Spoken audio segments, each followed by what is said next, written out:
മൂന്ന് കാര്യങ്ങളിലേക്ക് നിങ്ങൾ നോക്കിയിരുന്നാൽ അത് പുണ്യമാണെന്ന് റസൂലുള്ളാഹി സ്വല്ലല്ലാഹു അലൈഹി വസല്ലം പറഞ്ഞിട്ടുണ്ട്. അതിലൊന്ന് ഖുർആനാണ്, മറ്റൊന്ന് കഅബയാണ്, മൂന്നാമത്തെ സ്വന്തം മാതാവിന്റെ മുഖത്തേക്കാണ്. ഇത് മൂന്നും നോക്കിയിരുന്നാൽ തന്നെ പുണ്യമുള്ള കാര്യമാണ്. കേൾക്കുക എന്ന് പറയുന്നത് ഖുർആൻ പുണ്യമായ കാര്യമാണ്. അപ്പൊ ഖുർആൻ ഓതുന്ന സന്ദർഭത്തിൽ ഖുർആൻ ഒരാൾ പാരായണം ചെയ്താൽ പിന്നെ ആ സദസ്സ് നിശബ്ദമായിരിക്കും.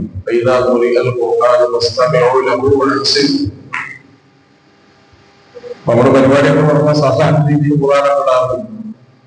അപ്പോൾ യഥാർത്ഥത്തിൽ നല്ലതോ പ്രോത്സാഹിപ്പിക്കപ്പെടേണ്ടതോ ആയ കാര്യമല്ല. കാരണം നമ്മൾ ഖുർആൻ ഒരു ഭാഗത്ത് പാരായണം ചെയ്യും, നമ്മുടെ ബാനർ ശരിയാക്കും, കസാര ശരിയാക്കും, മൈക്ക് ടെസ്റ്റ് വാങ്ങും. ഇതൊന്നും പാടില്ല. ഖുർആൻ എവിടെ ഓതിയാലും അതാണ് ഓതിയാലും ശരി മകുന്നത്.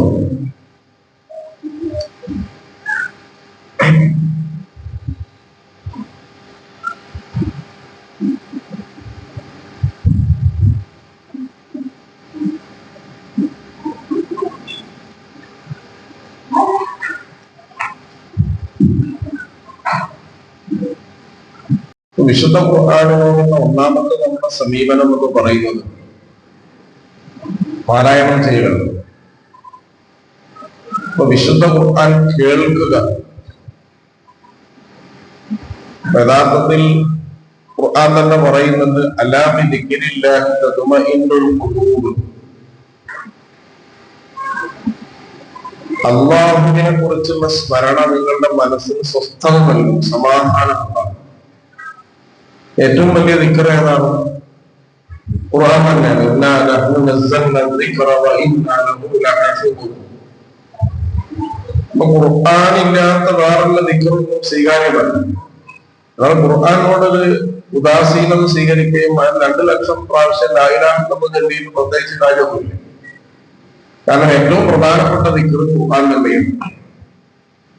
ഖുർആൻ അയാളുടെ മനസ്സിന് സ്വസ്ഥത നൽകും. നല്ല ഒരു കാര്യത്തിന്റെ ഖിറാഅത്ത് നിങ്ങൾ കേട്ടാൽ നിങ്ങൾ ടെൻഷനായി നിൽക്കുന്ന സമയം, അസ്വസ്ഥരായിരിക്കുന്ന സമയം നിങ്ങളുടെ മനസ്സ് തണുക്കുന്നു നിങ്ങൾക്ക് അനുഭവപ്പെടും.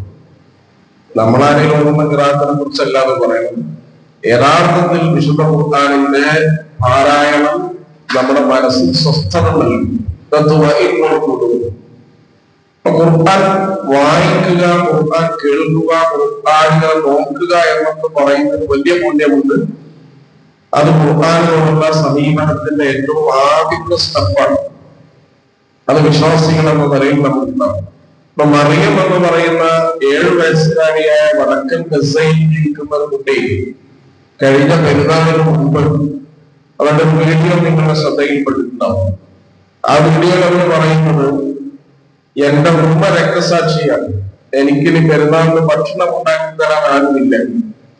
ഉപ്പ രക്തസാക്ഷിയാണ്, എനിക്ക് പുതിയ വസ്ത്രങ്ങളിൽ ആരും വാങ്ങിത്തരില്ല. എന്റെ കൂടെ കളിക്കുന്ന 2 സഹോദരന്മാരുണ്ട്, അവരും രക്തസാക്ഷികളാണ്, ഞാൻ ഒറ്റക്കാണ്. അങ്ങനെ അഭയാർത്ഥി ക്യാമ്പിൽ കഴിയുന്ന കുട്ടിയോട് ഇത് പറയുമ്പോൾ പത്രപ്രവർത്തകനായ ആൾ ചോദിക്കുന്നുണ്ട്, അപ്പൊ ഈ വിഷമവും ബുദ്ധിമുട്ടും പ്രയാസമൊക്കെ മറക്കാൻ ഈ കുട്ടി മോളെ നീ എന്താണ് ചെയ്യുന്നത്? അപ്പൊ കുട്ടി പറയുന്ന ഒരു മറുപടി ഉണ്ട്, ഓരോ 6 ദിവസം കൂടുമ്പോഴും ഞാൻ ഖുർആൻ ശബ്ദം ചെയ്തു കൊടുക്കും എന്നാണ്. 6 ദിവസം കൊണ്ട് ഖുർആൻ മുഴുവൻ പാരായണം ചെയ്യാൻ F-16 തലക്ക് മുകളിലുള്ള ഇസ്രായേൽ സൈന്യത്തിന്റെ വലയത്തിലുള്ള മര്യാദക്ക് ഭക്ഷണവും വെള്ളവും കിട്ടാത്ത ഒരു സ്ഥലത്തെ ജനതയ്ക്ക് സാധിക്കുന്നുവെങ്കിൽ, 6 വയസ്സായ 7 വയസ്സായ ഒരു കുട്ടിക്ക് അത് സാധിക്കുന്നുവെങ്കിൽ സമയമില്ല എന്ന് പറഞ്ഞാൽ പഠിച്ചത് കൂടില്ല. കാരണം നിനക്ക് പറ്റില്ലെങ്കിൽ കുട്ടിക്ക് പറ്റുമല്ലോ, അവൾ ബസ്സൊക്കെ 50-ാം തീയതി പ്രകടിപ്പിക്കുന്നതൊക്കെ വളരെ ആലോചിച്ചാണ്. പക്ഷെ യഥാർത്ഥത്തിൽ ഇസ്ലാമികമായ സ്പിരിറ്റിന്റെ ഓരോ കാര്യത്തിനും ഗസ നമുക്ക് എതിരായി സാക്ഷി പറയും. അത് നമുക്ക് ഒരു തെളിവ് ന്യായം അവശേഷിപ്പിക്കാത്ത ഉപദേശമാണ് പലസ്തീൻ ഗസ എന്ന് പറയുന്നത്. അപ്പൊ വിശുദ്ധ ഖുർആൻ പാരായണം ചെയ്യാം. മഹാനായ ഇമാം നവവി റഹ്മത്തുള്ളാഹി പറയുന്നത് സലഫ് സാലിഹീങ്ങളുടെ ശൈലിയാണ്. 40 ദിവസം കൂടുമ്പോൾ ഖുർആൻ പാരായണം ചെയ്തു കൊടുക്കുക എന്ന് പറയും. അങ്ങനെ ഇല്ലാത്ത ഒരാളിൽ നന്മയില്ല എന്നാണ് ഞങ്ങൾ പൊതുവെ വിശ്വസിച്ചിരുന്നത്. അത് സലഫു സാലിഹ്യങ്ങളുടെ ശരിയാണ്. 40 ദിവസം കൂടുമ്പോൾ അത് ഖത്തം ചെയ്യും. 10 ദിവസത്തിന്റെ താഴെ സമയമെടുത്ത് ഖത്തം ചെയ്യുന്ന ആളുകളിൽ അല്പം തീവ്രത കൂടുതലാണ് എന്ന് ഞങ്ങൾ വിശ്വസിച്ചിരുന്നു. അത് കുറച്ച് ഓവറാണ് എന്ന് ഞങ്ങൾ വിശ്വസിച്ചിരുന്നു.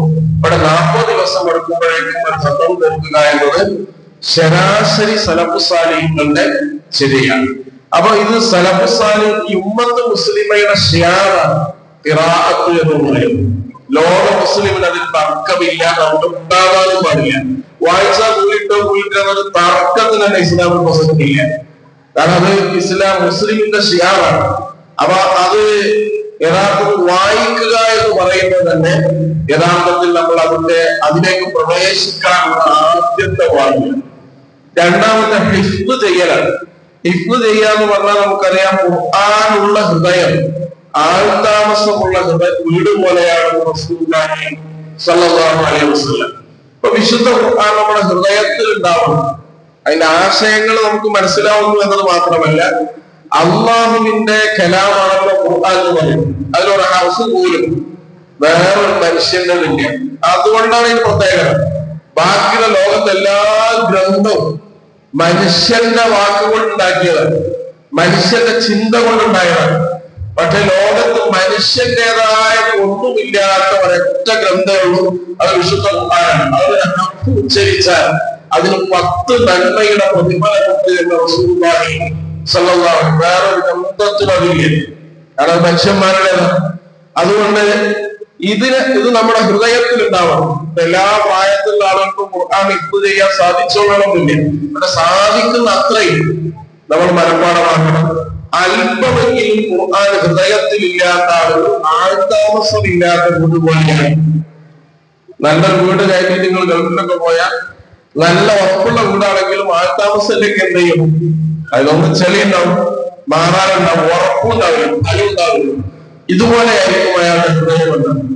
അപ്പൊ അത് നേരത്തെ ഞാൻ സൂചിപ്പിച്ചതുപോലെ ഈ ഉമ്മത്തിന്റെ മറ്റൊരു ഷിയാറാണ് ഖുർആൻ മനഃപ്പാഠമാക്കുക എന്ന് പറയുന്നത്. സലഫ് സാലിഹ്യങ്ങൾ എല്ലാവരുടെയും ബയോഗ്രഫി നിങ്ങൾ എടുത്ത് പരിശോധിച്ചാൽ എല്ലാവരും ഹാഫിദീങ്ങളാണ്.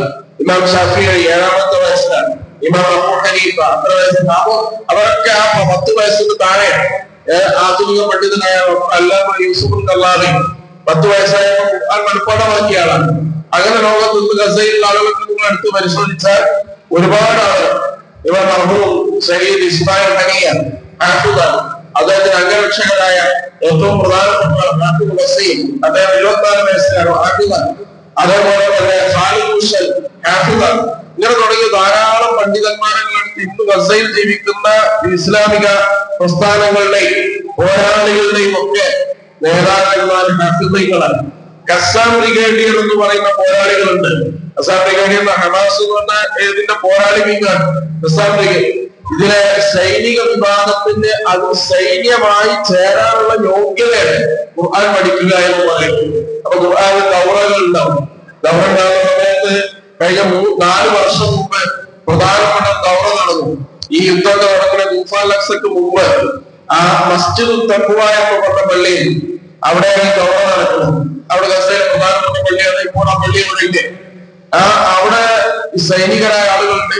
യഹ്യ സുഫാറുണ്ട്, അതുപോലെ തന്നെ മുഹമ്മദ് വൈഫുണ്ട്, അതുപോലെ തന്നെ ജമീല ബിന്ത് അവിടെ അബ്ദുൽ അസീസ് റമീസിയുടെ ഭാര്യ അവരുണ്ട്. ഇങ്ങനെ തുടങ്ങിയ ധാരാളം ആളുകൾ ആ സിറ്റിയിലുണ്ട്. അവരെല്ലാം ഖുർആൻ ഒരാൾ ഒന്നും അപ്പുറത്തെ ആൾ അടുത്ത ആഴ്ച ഒന്നും എല്ലാവരും കാണാതെ ഈ സമയം ഇതിന്റെ ചാരന്മാര് ഈ പള്ളിയില് പ്രധാനപ്പെട്ട നേതാക്കന്മാരുണ്ട് എന്ന വിവരം കിട്ടിയപ്പോ ഇസ്രായേൽ സൈന്യം അവരാ പള്ളി തകർക്കാനുള്ള ശ്രമം നടത്തുക, ആ സൈന്യത്തെ അവരെ നിയോഗിക്കുക. അപ്പൊ ആ സൈന്യം അങ്ങോട്ട് എത്തുന്നതിന് മുമ്പ് അബ്ദുൽ അസീസ് റബ്ദീസിയുടെ ഷഹീദയായ രക്തസാക്ഷിയായ അവരുടെ ഭാര്യ ആളുകളെല്ലാം അവിടെ സദസ്സിലുള്ള സ്ത്രീകളെല്ലാം വീട്ടിലേക്ക് വന്നേക്കണം എന്നിട്ട് പറയുന്നത്, നിങ്ങൾ എല്ലാവരും നിങ്ങളെ ഗ്രാമങ്ങളിൽ പോയി ആളുകളെ അറിയിക്കണം. ആളുകളെ അറിയിച്ചിട്ട് രാവിലെ ആകുമ്പോഴേക്കും നമ്മുടെ ഗ്രാമത്തിലെ മുഴുവൻ ആളുകളും ഈ പള്ളിയിൽ എത്തണം. കൂടെ നിങ്ങൾ പർദ്ദയിൽ വരുന്നവർ എക്സ്ട്രാ പർദ്ദ ഉണ്ടാവുന്നു. അവര് തന്നെ പറയാം. ഞാനിതിങ്ങനെ പറഞ്ഞു, സുബൈയിൽ വന്നാൽ ഏകദേശം രാത്രിയാണ് അവർ പോകുന്നത്. പ്രഭാതമാകുന്നതിന് മുമ്പ് ഇത്രയും അധികം ആളുകൾ വരുമെന്ന് എനിക്ക് യാതൊരു പ്രതീക്ഷ ഉണ്ടായില്ല. ഇവിടെ സുബൈക്ക് മുമ്പ് തന്നെ അവിടെ ജനം തനിച്ചുകൂടി. ആ ആളുകളെ കൊണ്ടുവന്ന പന്ത് ധരിച്ചിട്ടാണ് അന്ന് അയ്യാസിബാറും മഹമ്മദ് അവിടെ രക്ഷപ്പെട്ടത്. അവരെന്തിനാണ് ഈ പള്ളിയിൽ ഒരുമിച്ച് കൂടിയത്? യഥാർത്ഥത്തിൽ അവിടെ ഈ ദൗറ നടത്താൻ, ഈ ദൗറ ഖുർആൻ ഹിഫ്ള് ചെയ്യാൻ. നിങ്ങൾ ആലോചിച്ച് നോക്കുക, കഴിഞ്ഞ ഈ തൂഫാൻ ലക്സത്തിന് ശേഷം തന്നെ ഖത്തറിന്റെ മധ്യസ്ഥയിൽ ഒരു 14 ദിവസത്തെ വെടിനിർത്തലുണ്ടായി. ഈ വെടിനിർത്തൽ നടന്ന സമയത്ത് ഗസയിൽ ഏറ്റവും പ്രധാനപ്പെട്ട ഒരു പരിപാടി നടക്കാൻ. ആ പരിപാടി മസ്ജിദ് ഇമാം ഷാഫിയുടെ പേരിലുള്ള പള്ളിയാണ്. ഇമാം ഷാഫി ജനിച്ച സ്ഥലമാണ് ഗസ എന്ന് പറയുന്നത്. അദ്ദേഹത്തിന്റെ പേരിലുള്ള പള്ളിയിൽ നടക്കുന്ന പരിപാടി എന്താണ്? ഹാഫിളീങ്ങളായ ആളുകൾക്ക് എല്ലാ വർഷവും സനത് കൊടുക്കാറുണ്ട്. ഇത് യുദ്ധം തുടങ്ങിയതോടെ മുടങ്ങിയിരിക്കാൻ. അപ്പൊ യുദ്ധം നിർത്തിയ ഗ്യാപ്പിൽ ഈ പരിപാടി സംഘടിപ്പിക്കാൻ 581 ഹാഫിളുകൾക്കാണ് അവർ സനത് കൊടുക്കുന്നത്. ആ സമയത്ത് ഗസയിൽ നടക്കുന്ന പ്രധാനപ്പെട്ട 2 പരിപാടികൾ. ഒന്ന് ഹാഫിളീങ്ങളായ ആളുകളെ ആദരിക്കുന്ന പരിപാടിയാണ്. രണ്ടാമത്തത് ഏറ്റവും കൂടുതൽ ആളുകൾ രക്തസാക്ഷികളായ മക്കള് രക്തസാക്ഷികളായ ഉപ്പയെയും ഉമ്മയെയും ആദരിക്കുന്ന പരിപാടിയാണ്. ഏറ്റവും കളറായ പരിപാടി എന്ന് പറയുന്നത് ആ പരിപാടി. അപ്പൊ ഖുർആനിനോട് വലിയ പ്രയാസവും ബുദ്ധിമുട്ടൊക്കെ ഉണ്ടായിരുന്ന സന്ദർഭത്തിൽ പോലും അവർ കാണിച്ച ഒരു അടുപ്പുണ്ട്, മഹബത്ത്. ഇത് ലോകത്തെ മുസ്ലിം ഉമ്മത്ത് ഉണ്ടാക്കിയ ഒരു വികാരമാണ്. അതുകൊണ്ട് എല്ലാ മുസ്ലിം സഹോദരിമാർക്കും നിർബന്ധമാണ് അല്പമെങ്കിലും ഖുർആൻ ഹിഫ്ള് ചെയ്യുക എന്ന് പറഞ്ഞാൽ. ഒരു സൂറത്ത് അല്ലെങ്കിൽ കുറച്ച് ആയത്തുകൾ അല്ലെങ്കിൽ പ്രധാനപ്പെട്ട ഏതെങ്കിലും അധ്യായങ്ങൾ മനഃപ്പാഠമാക്കുക എന്ന് പറയുന്നത് വിശ്വാസികളുടെ ഖുർആനുള്ള സമീപനത്തിന്റെ രണ്ടാമത്തെ ഭാഗമാണ്. മൂന്നാമത്തെ ഭാഗം എന്ന് പറയുന്നത് ഖുർആൻ പഠിക്കുക എന്നതാണ്. ഖുർആൻ ആശയ സഹിതം പഠിക്കുക എന്നുള്ളതാണ്. ഖുർആൻ എന്താണ് പറയുന്നതെന്ന് മനസ്സിലാക്കലാണ്. അത് പഠിക്കൽ എല്ലാവർക്കും വാജിബാണ്.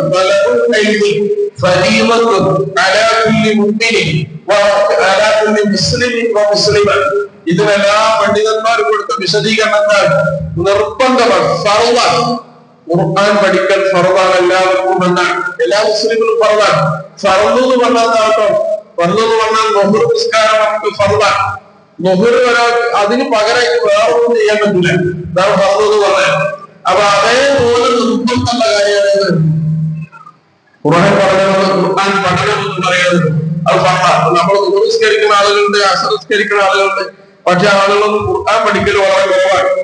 അത്ര ഫർളായ കാര്യമാണ്. നമ്മളെ ഈ ഫർളായ കാര്യങ്ങൾ എന്ന് പറഞ്ഞ ഇസ്ലാമിന്റെ അടിസ്ഥാന കാര്യങ്ങളുടെ കൂടെയാണ് ഖുർആൻ പഠനത്തെ പണ്ഡിതന്മാർ ചേർത്ത് വെച്ചിട്ടുള്ളത്. കാരണം ഫർള് ആണ് എന്നതാണ് പിന്നെ ഏറ്റവും അടിസ്ഥാനം എന്ന് പറയുന്നത്. എല്ലാ വിശ്വാസിക്കും പ്രായപൂർത്തി എത്തിയ വിശ്വാസിക്കും വിശ്വാസിനിക്കും നിർബന്ധമുള്ള മൂന്നാമത്തെ കാര്യമാണ് ഖുർആൻ പഠിക്കുക എന്ന് പറയുന്നത്. അതിനെന്ത് റിസ്ക് നമുക്ക് എടുക്കാൻ കാലം മുമ്പുണ്ടായിരുന്നു. അത് നഗരമില്ല. ഇത് നമുക്ക് ആഗ്രഹമുണ്ടെങ്കിൽ, താല്പര്യമുണ്ടെങ്കിൽ ഖുർആൻ പഠിക്കാനുള്ള ധാരാളം സംവിധാനങ്ങൾ നമ്മുടെ മുന്നിലുണ്ട്. നമുക്കറിയാം, ആപ്പുകളുണ്ട്, ഖുർആൻ സ്റ്റഡി സെന്ററുകളുണ്ട്. അതുപോലെ തന്നെ ഖുർആൻ വ്യാഖ്യാന ഗ്രന്ഥങ്ങൾ നമുക്കറിയാവുന്ന ഭാഷയിൽ ഇന്ന് ലോകത്ത് ലഭ്യമാണ്. ജമാഅത്തെ ഇസ്ലാമി തന്നെ 15 ഭാഷകളിൽ വിശുദ്ധ ഖുർആന്റെ പരിഭാഷ ഇന്ത്യയിൽ പുറത്തിറക്കിയിട്ടുണ്ട്. അതുപോലെ ഏത് ഭാഷയിലും വിശുദ്ധ ഖുർആൻ നമുക്ക് ലഭ്യമാണ്. പഠിക്കാൻ ആഗ്രഹിക്കുന്ന ഒരാൾക്ക് അവസരങ്ങൾ ധാരാളമാണ്. പഴയ കാലങ്ങളിൽ ഖുർആൻ പഠിക്കണമെന്ന് പറഞ്ഞാൽ അതിനുള്ള അവസരങ്ങൾ നമ്മുടെ നാട്ടിൽ ഉണ്ടായിരുന്നില്ല, താല്പര്യങ്ങൾക്ക് പോലും ഉണ്ടായിരുന്നില്ല. പക്ഷെ ഇന്ന് അങ്ങനെയല്ല. ഖുർആൻ പഠിക്കാനുള്ള താല്പര്യമാണ്. ഖുർആൻ പഠിക്കുക എന്ന് പറയുന്നത് വിശ്വാസത്തിൽ നിർബന്ധമായ കാര്യമാണ്. സഹാബത്ത് അവരെല്ലാം വിശുദ്ധ ഖുർആനെ പഠിക്കുകയും അത് പ്രാവർത്തികമാക്കാൻ സമയമെടുക്കുകയും അത് ജീവിതത്തിൽ കൊണ്ടുവരികയും ചെയ്തിരുന്നു. സഹാബികളുടെ ചരിത്രം പരിശോധിച്ചാൽ നമുക്ക് അറിയാൻ കഴിയും. ഇപ്പൊ വിശുദ്ധ ഖുർആനെ പഠിക്കുക എന്ന് പറയുന്നത് ഇന്ന് ഒരുപക്ഷെ കുറെ ആളുകൾ അതിലേക്ക് ഒരു ബോധവാന്മാരായി വന്നിട്ടുണ്ട്. ഖുർആൻ പഠിക്കാനും പ്രത്യേകിച്ച് സ്ത്രീ സമൂഹം അത് വലിയൊന്നും തോന്നിയില്ല. ഖുർആൻ പഠിക്കാൻ പാടില്ല, ഖുർആൻ പരിഭാഷ പാടില്ല, ഖുർആൻ പഠിപ്പിക്കരുത് എന്നൊക്കെ പറഞ്ഞൊരു കാര്യമുണ്ടായിരുന്നു. പക്ഷെ യഥാർത്ഥത്തിൽ അതൊന്നുമില്ല. ഇന്ന് അങ്ങനെ പറഞ്ഞാൽ ആളുകൾ വില പോവില്ല. കാരണം ഖുർആൻ പഠിക്കണം എന്നൊരു ആശയം, ചിന്താഗതി സമൂഹത്തിലുണ്ട്. അതുപോലെ സംവിധാനങ്ങളും ഉന്നമന സംവിധാനങ്ങൾ വളരെ വ്യവസ്ഥാപിതമായി ഉപയോഗപ്പെടുത്തുന്ന ആളുകൾ വളരെ കുറവാണ്. ഇപ്പൊ വിശുദ്ധ ഖുർആനോടുള്ള സമീപം നിങ്ങൾ ആലോചിച്ച് നോക്ക്. മഹാനായ ഇസ്മായിൽ ഹനിയ, ഷെയ്ഖ് ഇസ്മായിൽ ഹനിയ നേരത്തെ സൂചിപ്പിച്ചു, അദ്ദേഹം ഹാഫിളാണ്. അദ്ദേഹത്തിന്റെ അംഗരക്ഷകനായിരുന്നത് വസീമാണ്, വസീമുൽ ഹാഫിളാണ്. ആ വസീമിനെയാണ് അദ്ദേഹം എപ്പോഴും കൂടെ കൊണ്ടു നടക്കുക.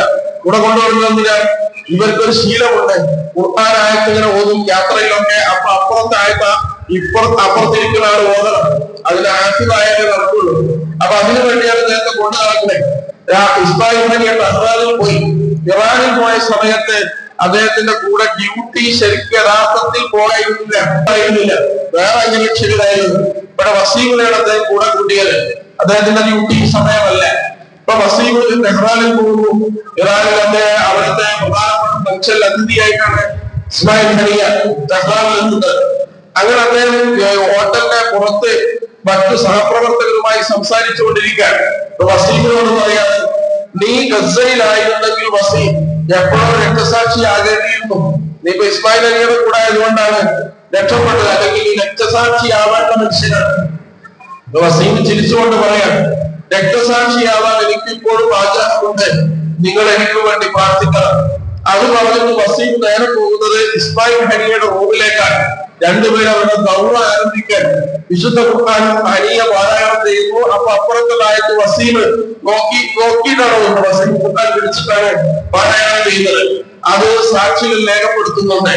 ആ സമയത്താണ് ഭൂമിയിൽ സ്ഫോടനം നടക്കുന്നത്. ചിന്നിച്ചിതായി ഇസ്മായിൽ ഹനിയയുടെ കയ്യിന്ന് അതുപോലെ വസീമിന്റെ കയ്യില് വിശുദ്ധ ഖുർആൻ പിടിച്ചുകൊണ്ടാണ് ആ കൈ ചിതറിക്കിടക്കുന്നത്, തെറിച്ചു നടക്കുന്നത്.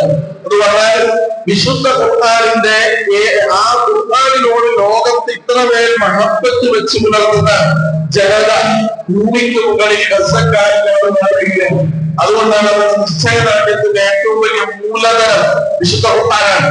ഇത് ലോകത്ത് മുസ്ലിങ്ങളെക്കാൾ കൂടുതൽ മനസ്സിലാക്കിയത് യൂറോപ്പാണ്. അതുകൊണ്ടാണ് ഗസ കാരണം ഖുർആൻ പഠിച്ച 3 കോടി മനുഷ്യരാണ്, 30 മില്യൺ മനുഷ്യരാണ്.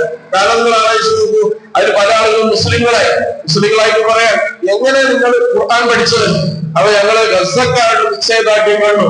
ഗസയിലെ മനുഷ്യര് ചെറുത്തുനിൽപ്പ് നടത്താൻ, ആ ചെറുത്തുനിൽപ്പിനെ പ്രചോദിപ്പിക്കുന്ന ഘടകം ഖുർആനാണെന്ന് ഞങ്ങൾക്ക് മനസ്സിലായി. അത് ഖുർആൻ പഠിക്കാൻ തുടങ്ങി. അങ്ങനെ ഖുർആൻ ബുക്ക് എന്ന് പറയുന്ന ക്ലബുകൾ അവർ ആരംഭിച്ചു. ഖുർആൻ പഠിക്കാൻ ഓൺലൈൻ സംവിധാനം ഉണ്ടാക്കി. ഈ സംവിധാനം ഉണ്ടാക്കിയ അവർ മുസ്ലിങ്ങളായിരുന്നില്ല, പിന്നെ അവർ മുസ്ലിങ്ങളായി. അവർ 30 മില്യൺ മനുഷ്യർ വിശുദ്ധ ഖുർആൻ പഠിക്കാൻ കാരണമായി. 3 കോടി മനുഷ്യർ ഖുർആൻ പഠിക്കുകയും ഇസ്ലാമിനെ മനസ്സിലാക്കുകയും ചെയ്യണമെങ്കിൽ നമ്മൾ അത്ര ഹ്യൂജ് എഫേർട്ട് എടുക്കണം എന്ന് നമ്മൾ പരിശോധിക്കേണ്ടതാണ്. നമ്മളിപ്പോ ഒരു 10-20 ആളെ ഈ ഖുർആൻ പരിപാടിക്ക് വിളിക്കണമെങ്കിൽ തന്നെ എന്തൊരു പ്രയാസമാണ്. അപ്പൊ ഈ ലോകത്ത് വിശുദ്ധ ഖുർആനിന്റെ ഏറ്റവും ജീവിക്കുന്ന മാതൃകകളായി ലോകത്തിന്റെ മുന്നേ ഈ മനുഷ്യർ മാറുകയാണ്. ഇപ്പൊ വിശുദ്ധ ഖുർആനെ നമുക്കറിയാം, അവര് മനഃപ്പാഠമാക്കുന്നു, വായിക്കുന്നു. വിശുദ്ധ ഖുർആനെ അവർ പഠിപ്പിക്കുന്നു. വഴിനിർത്തൽ കഴിഞ്ഞപ്പോൾ അവിടെ നടന്ന ചടങ്ങ് നിങ്ങൾ ശ്രദ്ധിച്ചിട്ടുണ്ടാവും. ഖുർആൻ പഠിച്ച ആളുകൾ അമേരിക്കയിൽ നടന്നില്ലേ? അവരെ എങ്ങനെയാണ് പഠിച്ചത്? യുദ്ധത്തിനടക്ക് അവിടെ 5 പെൺമക്കൾ, ഒരു ആളുടെ രക്തസാക്ഷിയാണ് പിതാവ്. ആ 5 പെൺമക്കള് 2 ആള് മുഹഫിദുകളാണ്, ഖുർആൻ പഠിപ്പിക്കുന്ന ആളുകളാണ്, 3 ആളുകൾ ഹാഫിദുകളാണ്. ഇവരുടെ നേതൃത്വത്തിൽ വലിയ ചടങ്ങുകൾ നടക്കാൻ. ആ ചടങ്ങ് ഈ സമയത്ത് ഇപ്പൊ അതിർത്തി പോലും പുരാതത്തിലാണ്. ഇസ്രായേൽ വെടിനിർത്തൽ എന്ന് പറഞ്ഞാൽ യഥാർത്ഥത്തിൽ ഹമാസ് വെടിനിർത്തലാണ്. ഇസ്രായേലിൽ വെടിനിർത്തില്ല. ഇസ്രായേൽ വെടിനിർത്തിയ ചരിത്ര ലോകത്തിലാണ്. അപ്പൊ അതുകൊണ്ട് അവിടെ ആ സമയത്തും അവർ വലിയ പ്രധാനപ്പെട്ട ഒരു പരിഗണന വിശുദ്ധ ഖുർആന് നൽകുകയാണ്.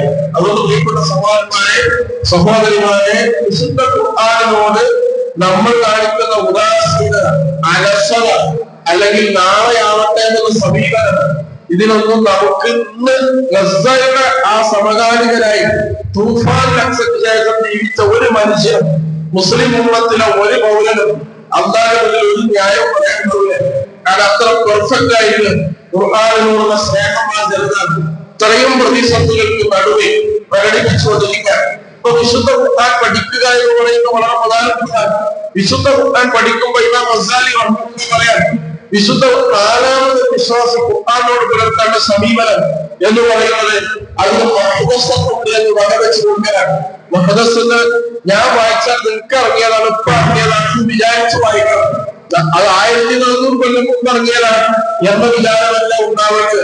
ഖുർആനിന് മഹ്ദസ്സുണ്ട് എന്ന രീതിയിൽ ഖുർആനെ സമീപിച്ചാൽ മാത്രമാണ് ഖുർആനും ഒരാൾക്ക് ഹിദായത്ത് ലഭ്യമാവുകയുള്ളൂ.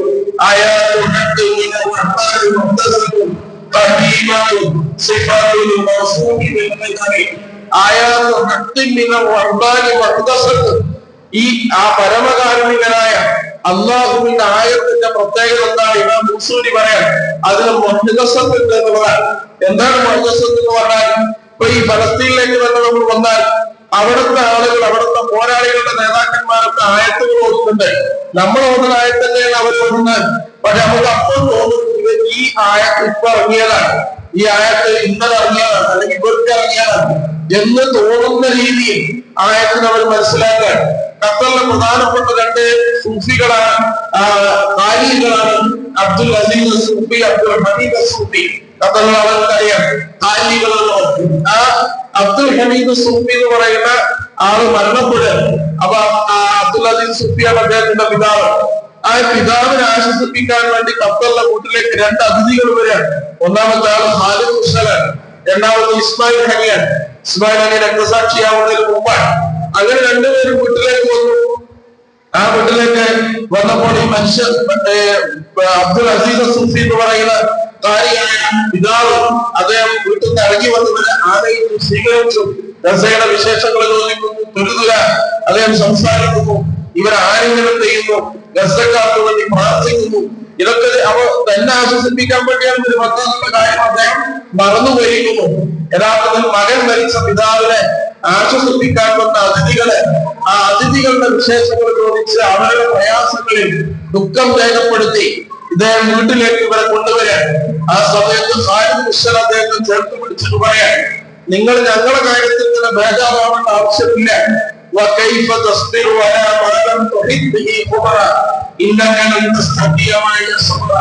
ഈ സൂറത്തിൽ എല്ലാ ദിവസങ്ങളോടാണ് വെള്ളിയാഴ്ച ഓതിയിട്ടാകും ഈ ആയത്തുകളോടാണ് ഖാലിദ് മുസ്തൽ പറയുന്നത് കൊണ്ടാണ് അർത്ഥം ഇറങ്ങിയതാണ് എന്ന് പറഞ്ഞാൽ. ഖാലിദ് മുസ്തൽ എന്തിനാണത് പറഞ്ഞത്? അദ്ദേഹം പറയുന്നത് ഞങ്ങൾക്ക് ഇത് ഖുബറാണ്, നിങ്ങൾക്കിതൊരു ഇൽമാണ്. ഗസയിൽ അങ്ങനെ സംഭവിക്കുന്നുണ്ടോലോ എന്നൊരു വിവരം എടുക്കുന്നത് ഞങ്ങൾ അനുഭവിക്കുന്ന ആളുകളാണ്. അനുഭവം ജ്ഞാനത്തിന് തീഷ്ണത കൂടും. അനുഭവം ജ്ഞാനം എന്ന് പറഞ്ഞാൽ നമ്മൾ മനസ്സിലാക്കുന്നതിനേക്കാൾ കൂടുതൽ അതിനെ അഭിമുഖീകരിക്കാൻ അവർക്ക് കഴിയും. അതുകൊണ്ട് അദ്ദേഹം പറയാം, 2 വർഷമല്ല 75 വർഷമായി ഞങ്ങൾ പോരാട്ടം തുടങ്ങിയിട്ട്. ആ 75 വർഷം പോരാട്ടത്തിന് വേണ്ടി ഡിസൈൻ ചെയ്ത തലമുറയാണ് ഞങ്ങളുടെ തലമുറ. ചെറിയ കുട്ടി മുതൽ വൃദ്ധരായ ആളുകൾ വരെ ഈ പോരാട്ട സംഘത്തിന്റെ ഭാഗമാണ്. അങ്ങനെയാണ് പെരുമാറാൻ.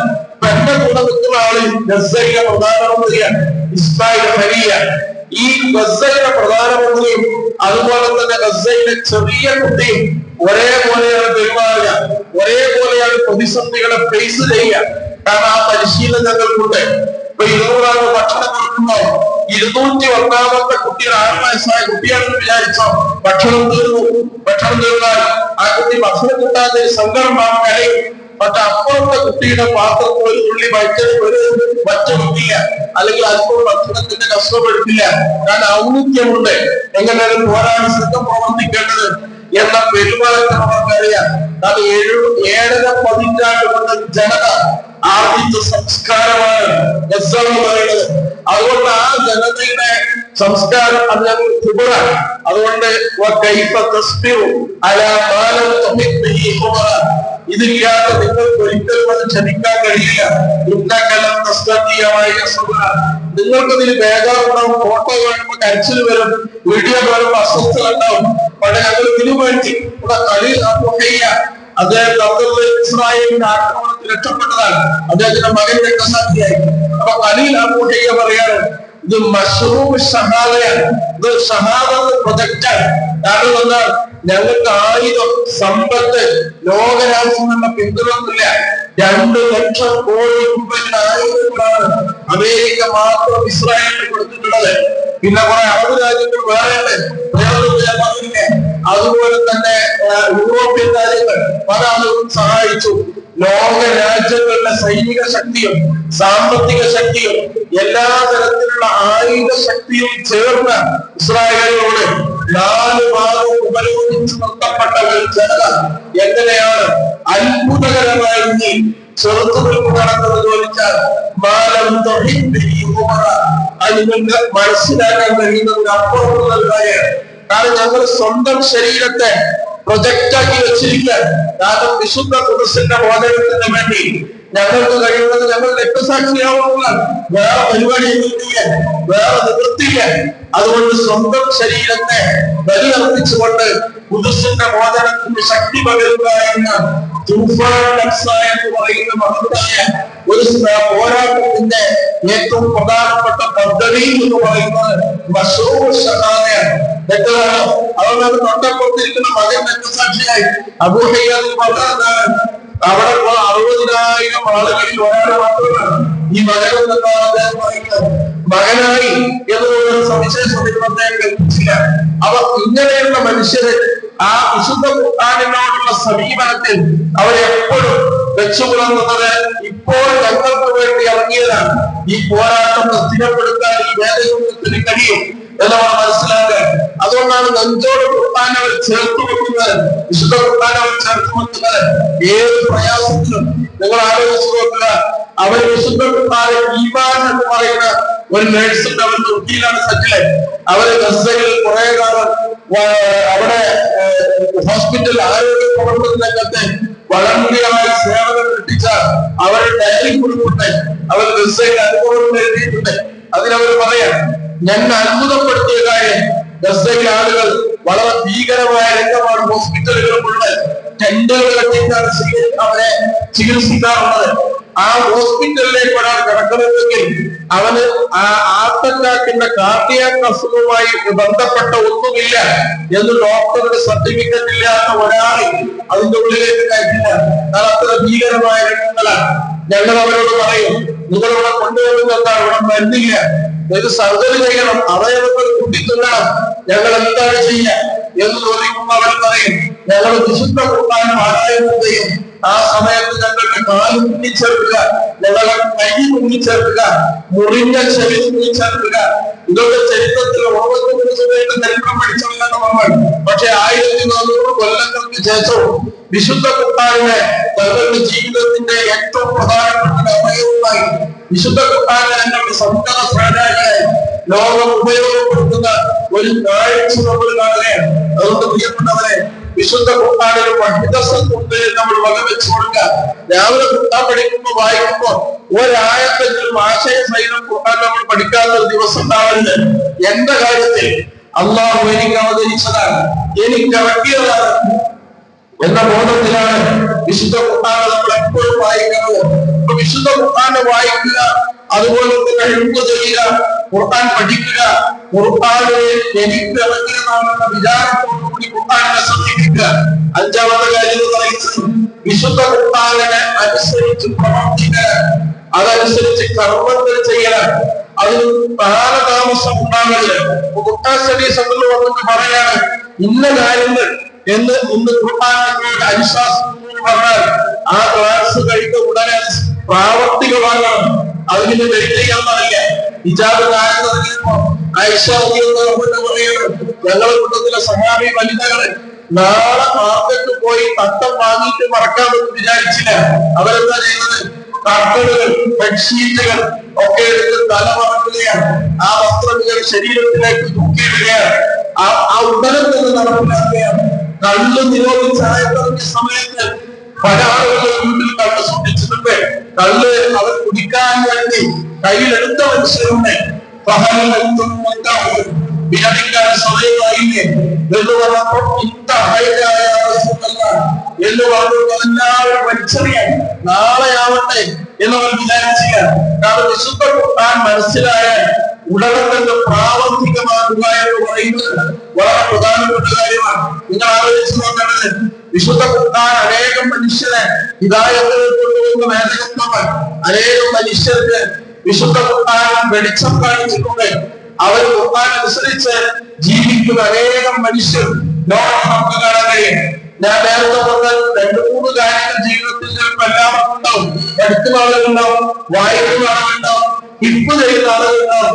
പക്ഷെ പ്രാവർത്തികമാക്കുന്ന ആളുകൾ എന്ന് പറയുമ്പോൾ എണ്ണം കുറയും. അവ യഥാർത്ഥത്തിൽ ഒരു വിശ്വാസിക്ക് ഫർദ് ഖുർആൻ അനുസരിച്ച് ജീവിക്കുക എന്ന് പറയുന്നത്.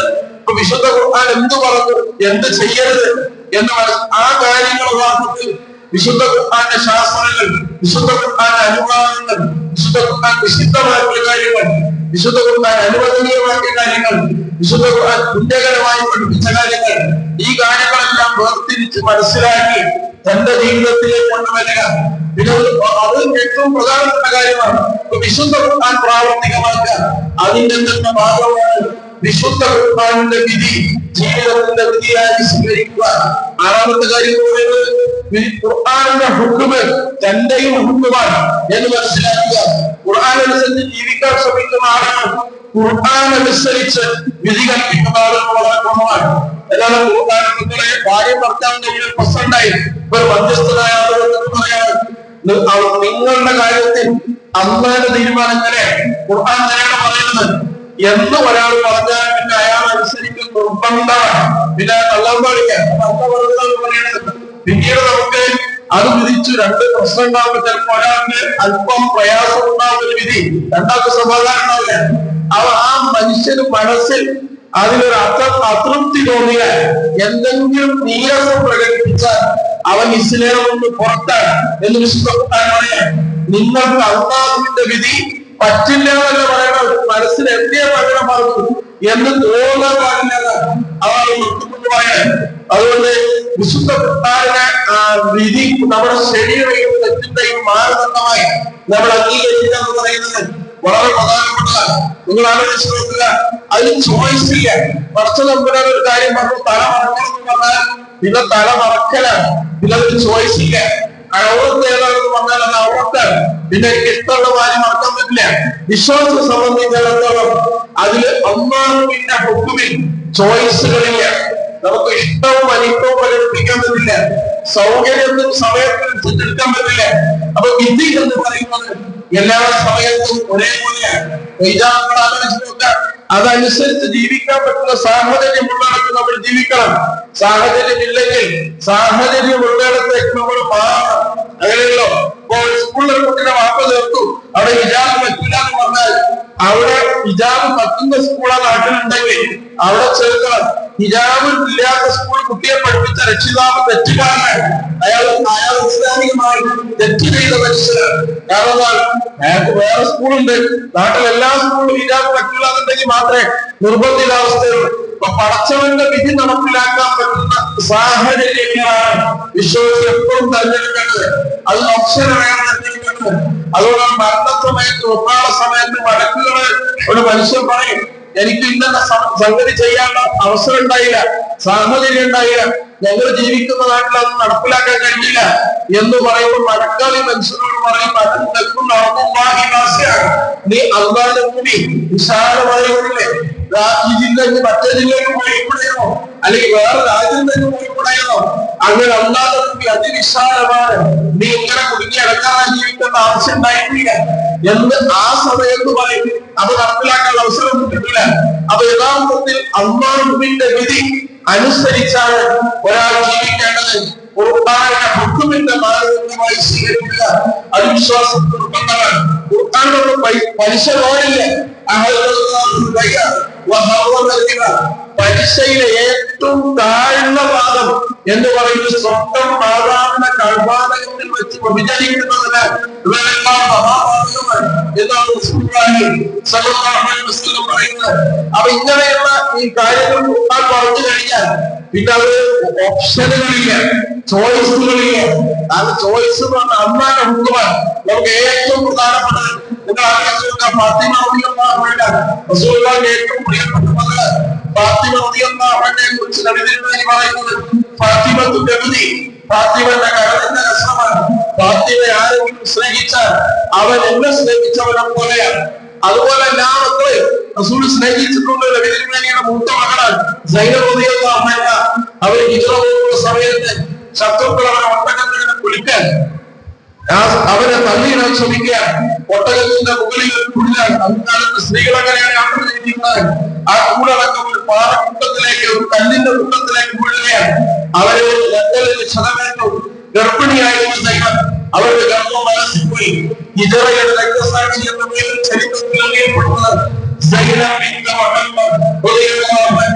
നബിയുടെ മൂത്ത മകൾ സൈനബാണ്. അവരിങ്ങനെ കടന്ന കടപ്പില് മദീനയിൽ കടന്നു.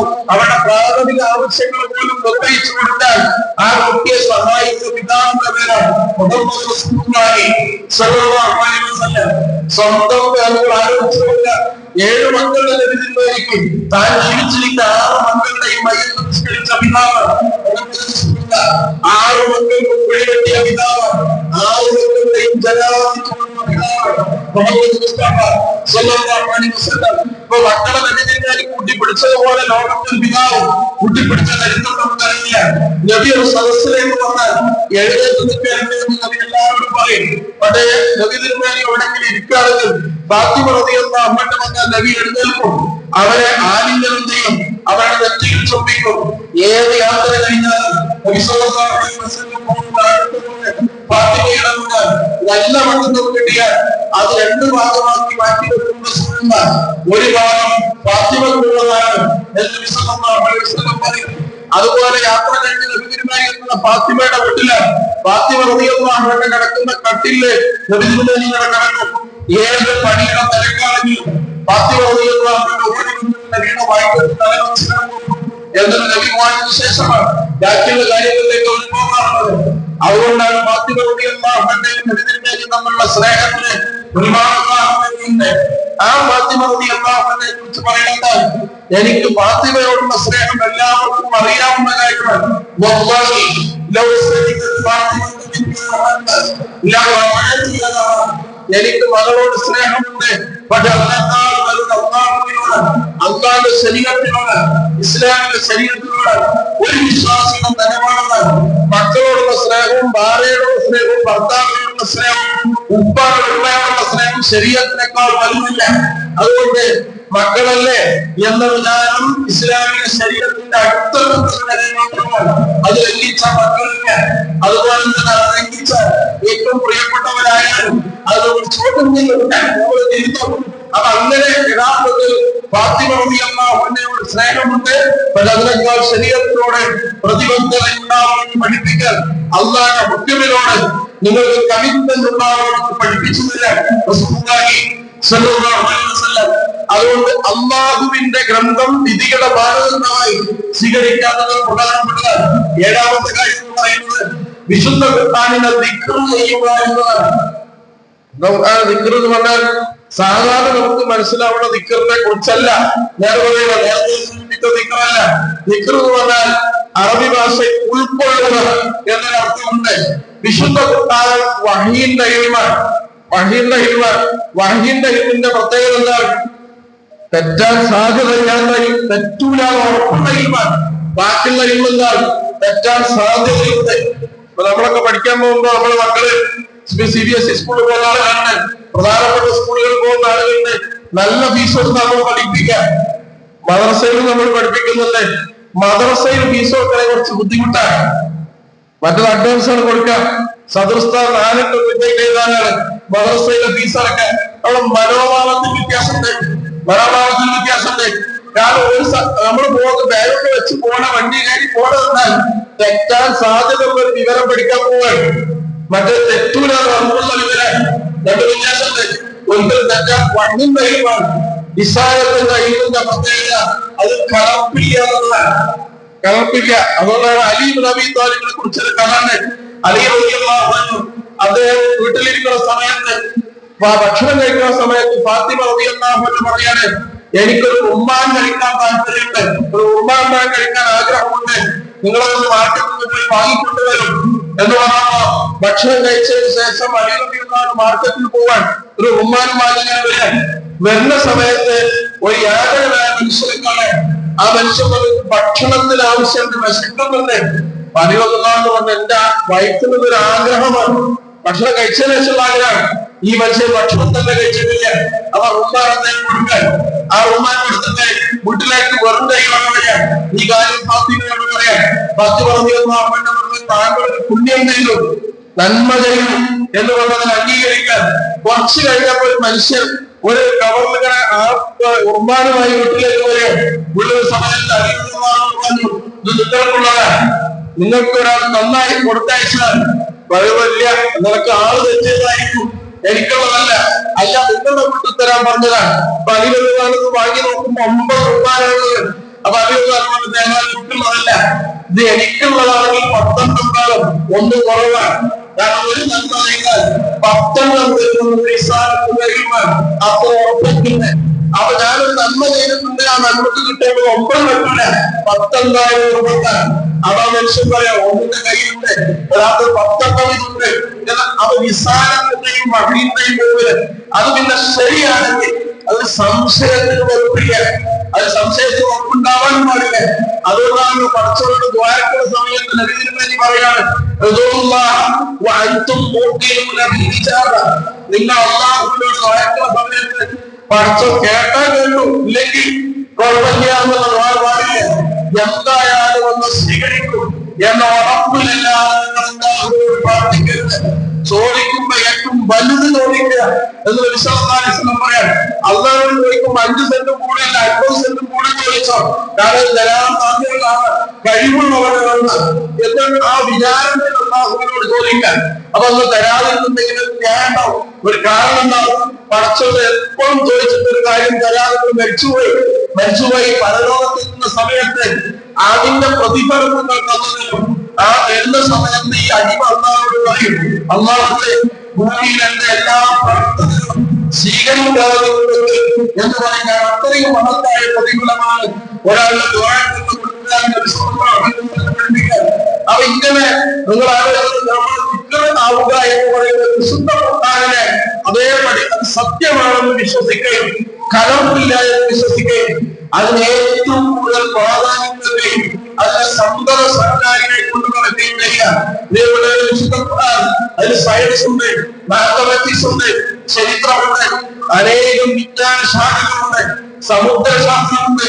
ഇതെല്ലാം പഠിച്ചിട്ട് ഖുർആനിൽ ആകർഷകരായി മുസ്ലിമായ ധാരാളം മനുഷ്യരുണ്ട്. പണ്ട് നിങ്ങൾ ആലോചിച്ച് നോക്കുക, എന്തൊക്കെ വസ്തുതകൾ ഖുർആനിലുണ്ടോ അവരെല്ലാം ലോകം അംഗീകരിച്ച് മതിയാവും. അത് കലർപ്പില്ലാത്ത വിജ്ഞാനമാണ്. അതേസമയം മനുഷ്യന്റെ എല്ലാ വിവരങ്ങൾക്കും കലർപ്പുണ്ട്. നമ്മൾ കുറച്ചു മുമ്പ് ഒരു 10 കൊല്ലം മുമ്പ് ലോകം കണ്ടുപിടിച്ച കാര്യം തെറ്റായി നമ്മുടെ മുന്നിൽ വരും. അത് അല്ലെങ്കിൽ സൂര്യന്റെ കാര്യത്തിൽ സൂര്യൻ നിശ്ചലമാണ്, ഭൂമിയാണ് കറങ്ങുന്നത് എന്ന് നമ്മൾ കുറെ കാലം പഠിച്ചു. ഇപ്പൊ പറയണം ഭൂമിയും കറങ്ങുന്നുണ്ട്, സൂര്യനും കറങ്ങുന്നുണ്ട്. അത് ലക്ഷം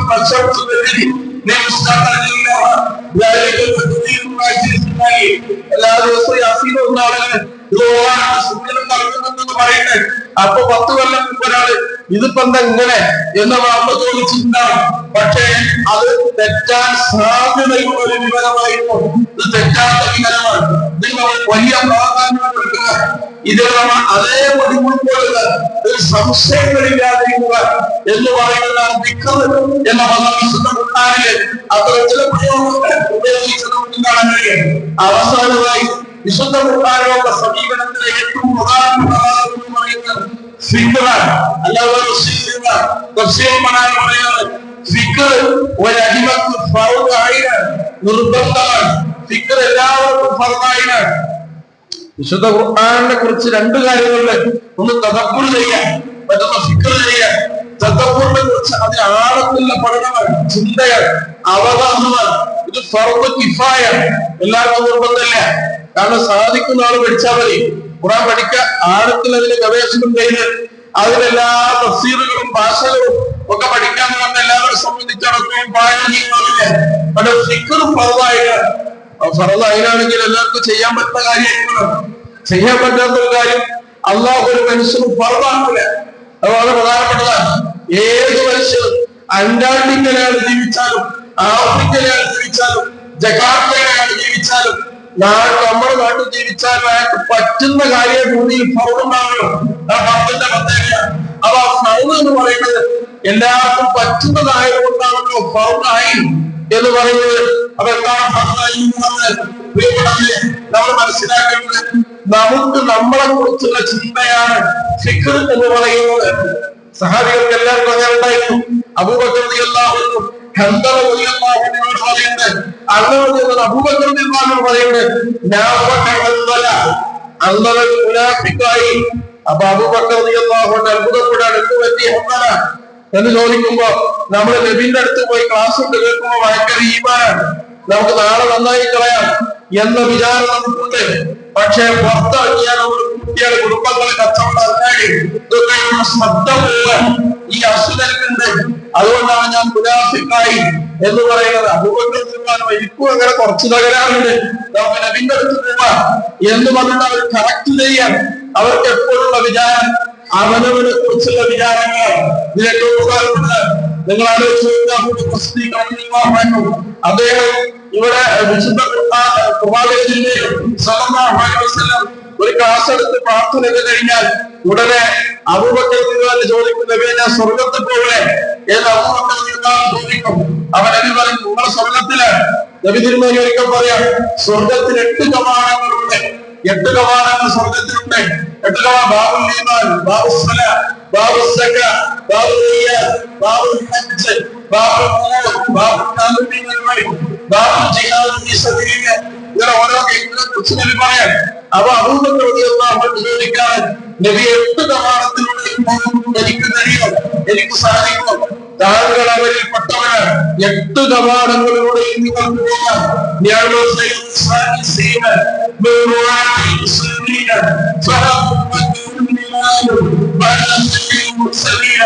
ഈ ഉമ്മത്തിന് അമ്പിയാക്കൾ കഴിഞ്ഞാൽ പിന്നെ ഇമാമികൾ സിദ്ദീഖീങ്ങളാണ്.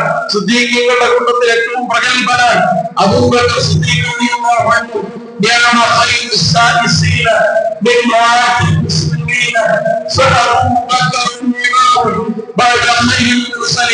അബൂബക്കർ മുസ്ലിങ്ങൾക്ക് ശേഷം ഇപ്പത്തിന്റെ നേതാവാണ്.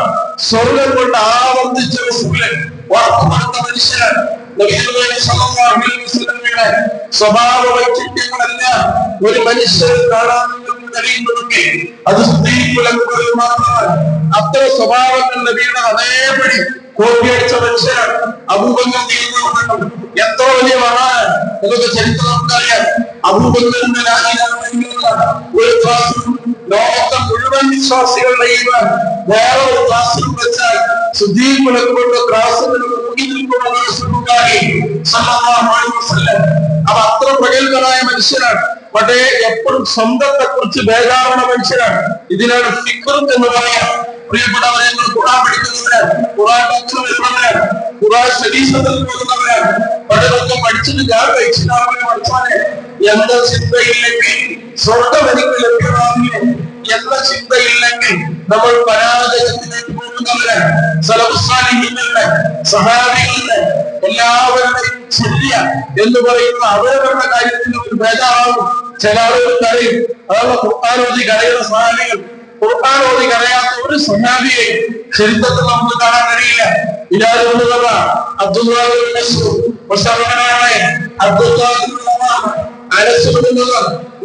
ധാരാളം മനുഷ്യർ, മഹാനായ അബൂതൽഹ, ഇങ്ങനെ ഒരുപാട് സഹാബികളുടെ ചരിത്രം ഇതെടുത്ത് പരിശോധിച്ചാൽ അവരെല്ലാം ഖുർആൻ ഓതി കരഞ്ഞ മനുഷ്യരാണ്. എന്തുകൊണ്ടാണ് കരയുന്നത്? അവരെ കാര്യം ആലോചിക്കാൻ ആരാലോചിച്ചു? മഹാനായ റസൂലുള്ളാഹി സ്വല്ലല്ലാഹു അലൈഹി വസല്ലം ഈ കാലത്ത് ഉമ്മത്തിന് നിന്നെ സാക്ഷിയാക്കി കൊണ്ടുവരുന്ന കാലത്ത് എന്ന് പറഞ്ഞപ്പോ നിർത്തു അബ്ദുള്ള എന്ന് പറയാൻ പോലും ശേഷിയില്ലാതെ ഇറവെള്ളം മിഞ്ചിക്കുന്നത് പോലെ നബിയുടെ മുഖത്തിലൂടെ എന്തിനാണ് എന്റെ കാര്യം എന്താണെന്നല്ല, അല്ലാതെ നാട്ടുകാരുടെ കാര്യം ആലോചിച്ചില്ല. നബി ആലോചിക്ക, അന്ന് ഞാൻ ഈ ജനതക്ക് സാക്ഷിയായി കൊണ്ടുവരും, എനിക്ക് നീ എത്തിച്ചു തന്ന സന്ദേശം ഇവർക്ക് ഞാൻ എത്തിച്ചു കൊടുത്തു എന്ന് അല്ലാഹുവിന്റെ മുന്നിൽ പറയേണ്ടി വരും. അത് പറയുന്നത് കൃത്യമാണ്. ഞാൻ നിങ്ങൾക്ക് എത്തിച്ചു തന്നില്ലേ? അല്ലാഹുവേ നീ സാക്ഷി, എന്ന് ഒരു ലക്ഷത്തോളം മനുഷ്യരെ സാക്ഷി നിർത്തി പറഞ്ഞത് ഇതിൽ വേറെ ഹുജ്ജത്തുണ്ടാവരുത് എന്നതുകൊണ്ട് അത് അല്ലാഹു വീണ്ടും ആവർത്തിച്ച് പറയാൻ ഇത് കൊണ്ടുവരും. എല്ലാ പ്രവാചകന്മാരെയും ഒന്ന് വിചാരിക്കും ഏത് കാര്യത്തില് ഞാൻ എത്തിച്ചുള്ള സന്ദേശം നിങ്ങളുടെ നബിക്ക് എത്തിച്ചു കൊടുത്തോ, ഇത് ഓർത്തിട്ട് നബി തിരുമേനി കടക്കും പഠിച്ചോനെ എന്നാണ് സ്വന്തം കാര്യം ആലോചിച്ച് കഴിയണം. നിങ്ങൾ ആലോചിച്ചിട്ടുള്ളത് മരണാസന്നമായ അസുഖം പിടിപ്പെട്ടിരിക്കുക നല്ല കലശായ പണിയുണ്ട്. നബി തിരുമേനി രണ്ടാമത് തോളില് ഇങ്ങനെ അമർന്നിട്ടാണ് പള്ളിയിലേക്ക് വരുന്നത്. നബിയുടെ കള്ളങ്ങളിൽ മണലിൽ മരിച്ചു പോകുന്നത് ഞങ്ങൾ കണ്ടു. കാലുകുത്താൻ പോലും നബിക്ക് കഴിയുന്നില്ല. രണ്ടാമത് തോളിൽ അമർന്നു നിൽക്കുന്ന നിസ്കരിക്കാൻ വേണ്ടി നബിയെ നിസ്കരിക്കാൻ കഴിയില്ല എന്ന് എനിക്ക് മനസ്സിലായി. അപ്പൊ ശ്രദ്ധിക്കുമ്പോൾ ദൈവം നിൽക്കൂ എന്ന് പറഞ്ഞപ്പോ നബി തിരുമേനിയുടെ അടുത്ത് മകളായ നബിയുടെ ഭാര്യയുമായ മകളായ ആയിഷ റളിയല്ലാഹു അൻഹയെ നബിയെ നിങ്ങളുടെ പിതാവിനെ കാരണം യോഗ്യതയില്ലാത്തതുകൊണ്ടല്ല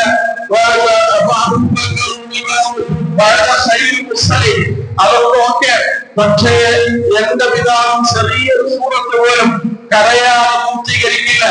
അത് ധാരാളമായി കരയുന്ന ഒരു മനുഷ്യന് അന്ന് അബൂബക്കർ റളിയല്ലാഹു അൻഹു ബദരിലാണ്. അന്ന് ബദരിൽ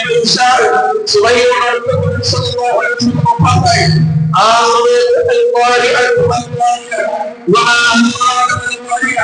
ഈ മൂടായതല്ലാതെ ഞങ്ങൾ ഒന്നും കേട്ടില്ല.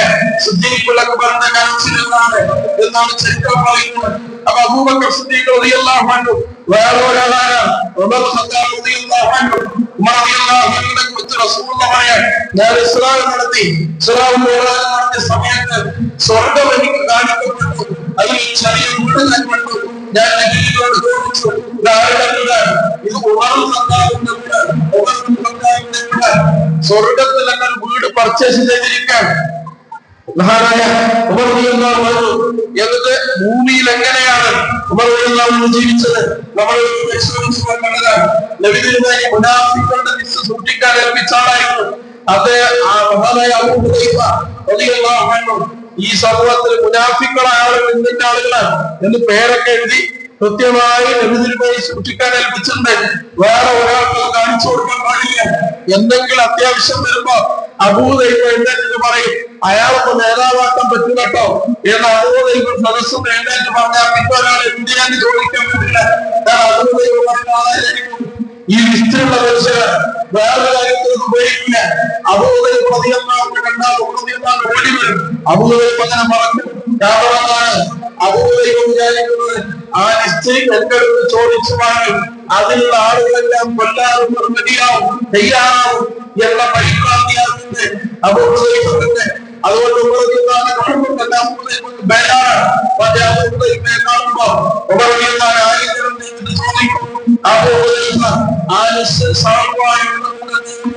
എന്ന് നീ ഒന്നുകൂടി നോക്കൂ എന്ന് ചോദിക്കുന്നുണ്ട്.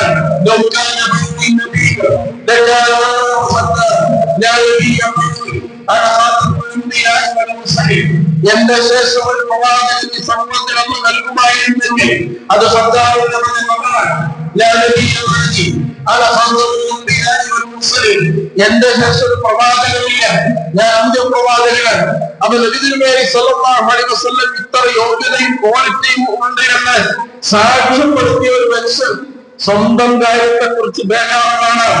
അതുകൊണ്ട് ഒരു വിശ്വാസി സ്വർഗത്തിൽ പോകുന്നതിന്റെ ലക്ഷണമാണ് സ്വന്തത്തെ കുറിച്ച് ബേജാറുണ്ടാവുക. സ്വർഗം കൊണ്ട് റസൂൽ സന്തോഷമായിട്ട് അറിയിച്ച സഹാബികളെ പരിശോധിച്ചു നോക്കുക. സഹാബികളുടെ കൂട്ടത്തിൽ ഏറ്റവും കൂടുതൽ ബേജാറ് സ്വർഗത്തെ കുറിച്ചുണ്ടായിരുന്നവരായിരുന്നു ഈ സഹാബികളായിരുന്നു. അവർക്കാണ് റസൂൽ സ്വർഗം കൊടുക്കുന്നത്.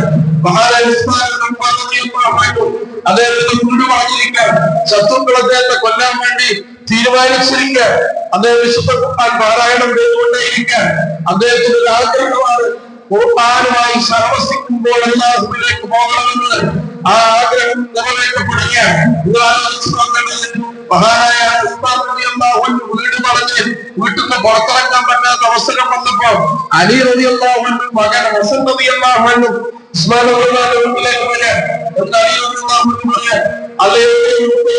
താങ്കളുടെ മക്കയിലേക്ക് രക്ഷപ്പെടണം.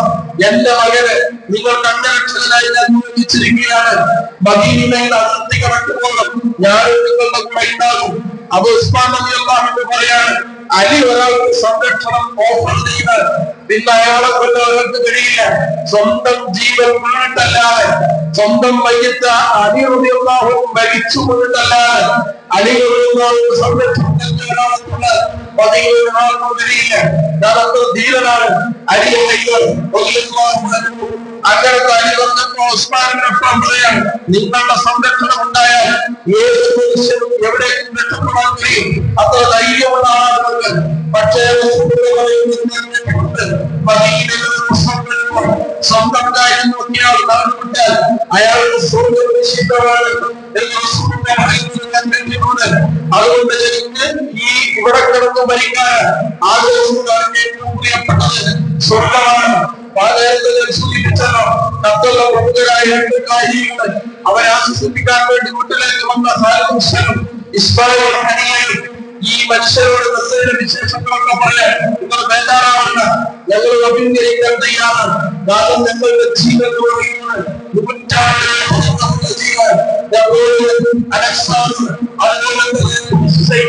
അതുപോലെ തന്നെ പാട്ടാളികൾ എല്ലാം ലക്ഷ്യമാക്കിയിട്ടുണ്ടോ സ്വന്തം ജീവൻ കൊണ്ട് സംരക്ഷണ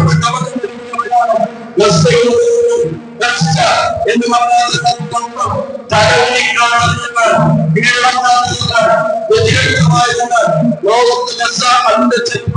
എല്ലാ കാലത്തും വലിയ വലിയ സാമ്രാജ്യങ്ങളോട് പോരാടുന്നുണ്ട്. അതുകൊണ്ട് ഞങ്ങൾ സുഖമുള്ള മനുഷ്യരാണ്, പരിചാരമുള്ള മനുഷ്യരാണ്, അനുഭവം കൊണ്ട് ഞങ്ങൾ ജീവിതം കെട്ടിപ്പടുത്ത മനുഷ്യരാണ്. ഞങ്ങൾ രണ്ടാമത്തെ കാര്യം അദ്ദേഹം പറഞ്ഞാണ്, അള്ളാഹുവിന്റെ റസൂൽ പറഞ്ഞിട്ടുണ്ട്, അള്ള ഒരു ഗിഫ്റ്റ് തരണമെങ്കിൽ തിരിച്ചതിനേക്കാൾ വിലയുള്ളത് അങ്ങോട്ട് കൊടുക്കാം. എന്തിൽ മാത്രമാണ് അള്ള ഗിഫ്റ്റ് തരിക?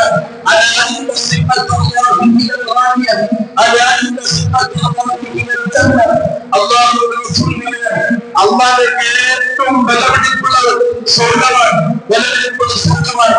അതുകൊണ്ടാണ് ഞങ്ങളുടെ മക്കളെ ഇസ്മായിൽ കുടുംബത്തിന് മക്കൾ കുട്ടികളായി 66 രക്തസാക്ഷികളായിരുന്നു.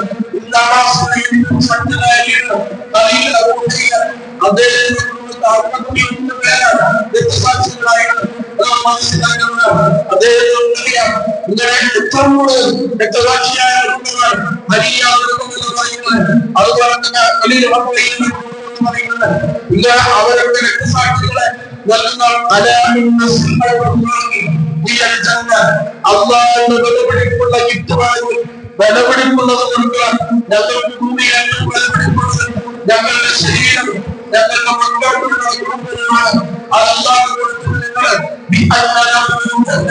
സ്വർഗം തിരിച്ചു വാങ്ങാൻ അബ്ദുസ്സലാം അലിയുടെ മകൻ അബ്ദുസ്സലാമിന്റെ ഡയറി കുറിപ്പുണ്ട്.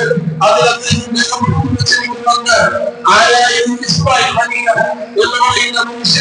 എല്ലാവരും പള്ളിയിൽ പോകാൻ രക്തസാക്ഷിത്വമായ സ്വാഗതം എന്നും പറഞ്ഞിട്ടില്ല. പിതാവ് ഒരു ദിവസം മാത്രമേ പിതാവ് പുറത്തേക്ക് പോകുമ്പോ പിതാവിനോട് പറയും, അവരുടെ സംസാരക്കാർ ഇങ്ങനെ മാറുന്നത് വീക്ഷിക്കാറുണ്ട്. ഉമ്മവായുള്ള സംസാരം നിങ്ങളുടെ കാലത്തിലൂടെ എന്റെ കാലം നിങ്ങൾ കുത്തിവെക്കണം. കാരണം നിങ്ങൾ കൊല്ലപ്പെടാൻ സാധ്യതയുള്ള മനുഷ്യരാണ്, രക്തസാക്ഷിയാവാൻ സാധ്യതയുള്ള മനുഷ്യരാണ്. ആ കൂടെ രക്തസാക്ഷിയാണ് നിങ്ങളുടെ കാലിലൂടെ കാലം കുത്തിക്കെട്ടണമെന്ന് വസിയ്യത്ത് ചെയ്ത ഉമ്മയെ അബ്ദുസ്സലാം മകൻ അബ്ദുസ്സലാം ഇവിടെ നിങ്ങൾ ആലോചിച്ചു നോക്കുക. രക്തസാക്ഷിത്വമുള്ള അബുൽ ഖാസിം എന്ന് പറയുന്ന 21 വയസ്സുകാരനായ മനുഷ്യന്റെ മയ്യത്ത് മറമാടിയിട്ട് ഉമ്മ ആകാശത്തേക്ക് നോക്കി പറയാണ്, അല്ലാഹുവേ നിനക്ക് സർവസ്തുതിയും നിനക്ക് എല്ലാ നന്ദിയും രേഖപ്പെടുത്തുകയാണ്.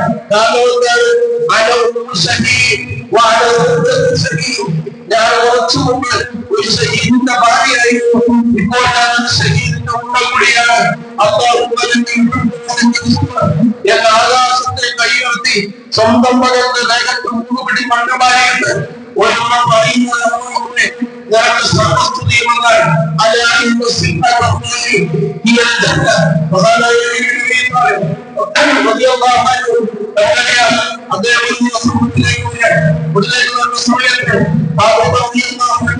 കുളിച്ചു വൃത്തിയായി പുതിയ വസ്ത്രം ധരിച്ച് സുഗന്ധമെല്ലാം ഉപയോഗിച്ച് നല്ലൊരു യാത്രക്കുള്ള തയ്യാറെടുപ്പില് ഭക്തിയോടെ ചോദിക്കാൻ അല്ല ഭക്തികൾ ഇതെന്താണ് അത്ഭുതം എന്ന് ഞാനിത് മുപ്പത്തിരണ്ടിലേക്ക് പോകാൻ സമയമായി. മരണത്തിനുള്ള തയ്യാറെടുപ്പില് അങ്ങനെ മരണത്തിന് വേണ്ടിയുള്ള ഒരുക്കമാണ്. അതിനെ സ്വീകരിക്കാനുള്ള ഒരുക്കത്തില് ഫാത്തിമ ഫാത്തിമ നമ്മുടെ കുടുംബത്തിൽ ആരും ആരാധിക്കുക എന്ന് നമുക്കറിയില്ല. നാളെ നരകം കാണുന്ന മലക്കുകൾ എന്റെ വലിച്ചുകൊണ്ട് കണ്ടാൽ നീ അരിശാദമാണ് നിങ്ങൾ എന്ന് നമ്മൾ ഉപ്പയോട് പറയണം. ഇത് നിങ്ങളുടെ വസിയത്ത്. ആരുടെ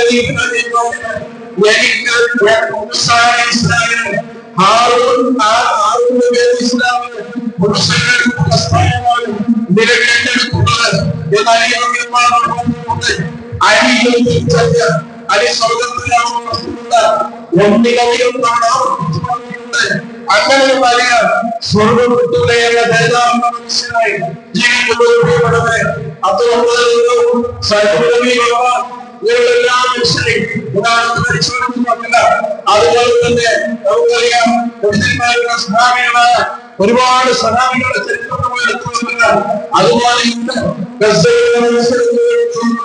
സഹാബികൾ എന്തൊക്കെ വൈശിഷ്ട്യങ്ങളുണ്ടോ ആ വൈശിഷ്ട്യങ്ങളെല്ലാം ഈ മനുഷ്യർക്ക് അലച്ചുകൊണ്ടാവുന്നത് തലകുലിച്ചു നോക്കാൻ എന്ത് പറ്റിയുള്ള എന്നാണ് ശ്രദ്ധിക്കാൻ നമ്മൾ എന്ത് ചെയ്യാൻ ദുഃഖം കാണാതെ തലക്ക് കൈ കൊടുക്കാൻ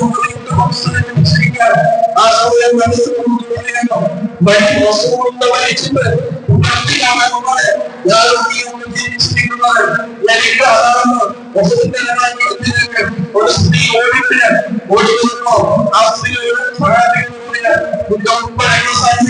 നിന്റെ ഭർത്താവിന്റെ സാക്ഷിയാണ്, നിന്റെ മകളുടെ സാക്ഷിയാണ്.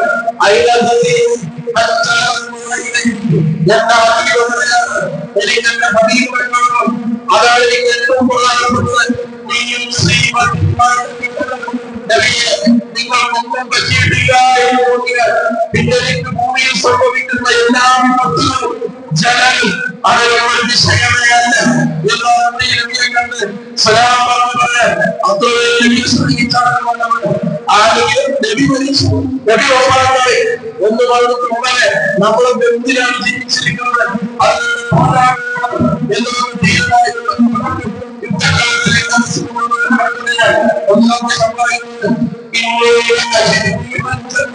സ്വർഗത്തിന്റെ വാസനകൾ അനുഭവിക്കുന്നുവെന്നാണ് അതേപോലെ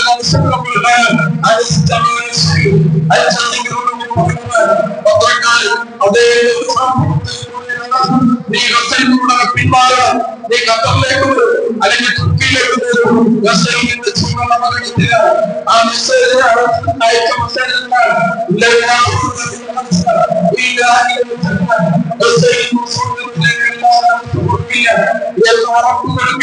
ആ മെസ്സേജ് അയച്ച ഒരാഴ്ച കഴിഞ്ഞപ്പോ രക്തസാക്ഷിയാണ് ഈ അടുത്ത് വെടിവെപ്പൽ കഴിഞ്ഞ ഉടനെ രക്തസാക്ഷിയായാൽ എന്ന് പറയുന്ന ചെറുപ്പക്കാരനായ കുട്ടികളെ പഠിപ്പിക്കുന്ന ഒരു പത്രപ്രവർത്തകനാണ് സായി. അനേകം മനുഷ്യർക്ക് പത്രം പഠിപ്പിക്കുന്നവർക്ക് വെടിവെപ്പൽ കഴിഞ്ഞ ഉടനെ അവർ പള്ളി വൃത്തിയാക്കി ആ പള്ളി ഇമാമത്തിന് ഉപയോഗിക്കാൻ ആദ്യത്തെ ദിവസം നേതൃത്വം നൽകിയ മനുഷ്യനാണ് സായി. പിറ്റേ ദിവസം രക്തസാക്ഷിയാണ്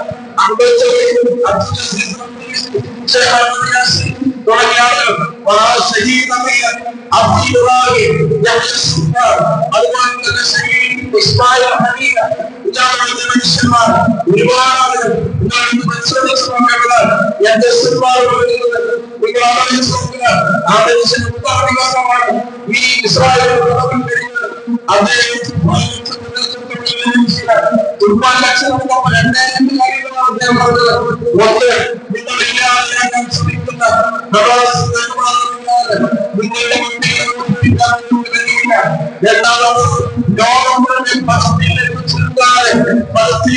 സംസാരിക്കാതെ ഈ വിഷയത്തിലില്ല. രണ്ടും 2 വർഷം മുമ്പ് പ്രവചിച്ചാണ്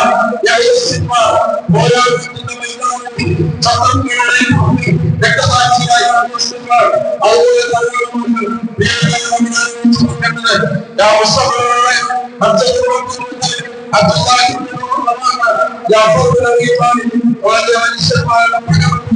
ജീവിക്കുന്ന ലോകത്താണ് അവർ ആശ്രയിച്ചതുപോലെ ഇവരും ശ്രമിച്ചുകൊണ്ടിരിക്കുക. അവരുടെ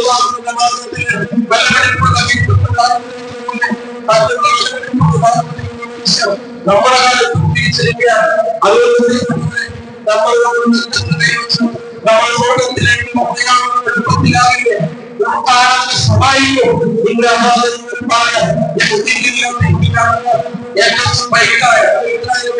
വിശുദ്ധപ്പെട്ടാണ് ശരിയായ വഴി സ്വർഗത്തിലേക്ക് നമ്മൾ വിശുദ്ധപ്പെട്ടാൽ നടന്നു ആ വഴി നമ്മൾ അതിൽ വേദനയില്ലാത്ത പരിഭ്രാന്തമില്ലാത്ത അസ്വസ്ഥമില്ലാത്ത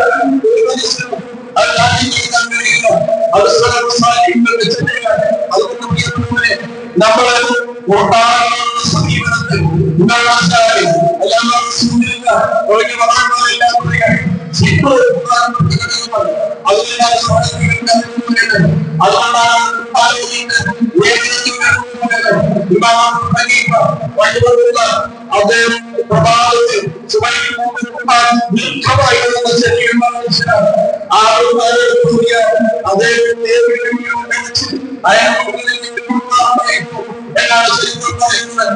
അദ്ദേഹം പ്രഭാതത്തിൽ അതുകൊണ്ട് ഈ 8 കാര്യങ്ങൾ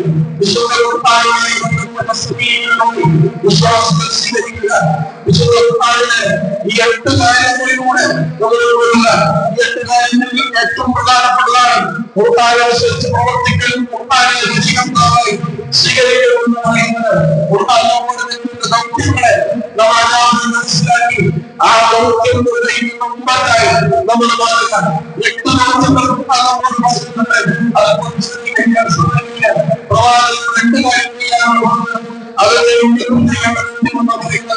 അതുകൊണ്ട് വിശുദ്ധ കുർബാനുമായി സഹവസിക്കുമോ, വിശുദ്ധ കുർബാനുമായി ബന്ധപ്പെട്ട സമയത്ത് വിശുദ്ധ കുർബാനയുടെ കുടുംബമായി നമ്മുടെ കുടുംബമാകുന്ന പരിശ്രമങ്ങളുടെ മുൻനിരത്തിൽ നമ്മുടെ കുട്ടികളെ ഖുർആൻ പഠിപ്പിക്കാൻ, നമ്മുടെ കുട്ടികളെ ഖുർആൻ നമ്മുടെ കുട്ടികളെ ഖുർആൻ കൊണ്ടുവരണം.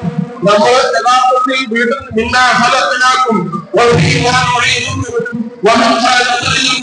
നമ്മളൊക്കെ മരിച്ചുപോയാൽ നമ്മുടെ ദൈവത്തെ മനസ്സിലാക്കാൻ മതിയും.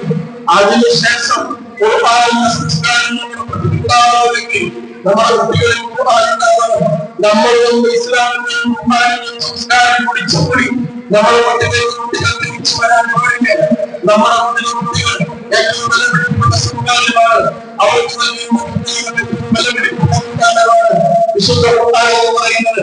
അങ്ങനെ ഖുർആനെ സ്നേഹിച്ച ഖുർആനോട് അനുരാഗം ജീവിക്കുന്ന ജനത നമ്മുടെ നാട്ടിൽ, നമ്മുടെ ലോകത്ത്, നമ്മുടെ സമുദായങ്ങളിൽ അവരുമുള്ള ഐക്യദാർഢ്യത്തിന്റെ കൂടി ഭാഗമാണ് ഖുർആനിന്റെ സ്നേഹമെന്ന് പറയുന്നത്. അങ്ങനെ വിശുദ്ധ ഖുർആനിനെ പഠിക്കുകയും പാരായണം ചെയ്യുകയും പഠിപ്പാക്കുകയും അതിനെ ജീവിതത്തിലേക്ക് സ്വാംശീകരിക്കുകയും ജീവിതത്തിലെ ലാഭമാക്കുകയും അതിന്റെ പദാർത്ഥങ്ങളായി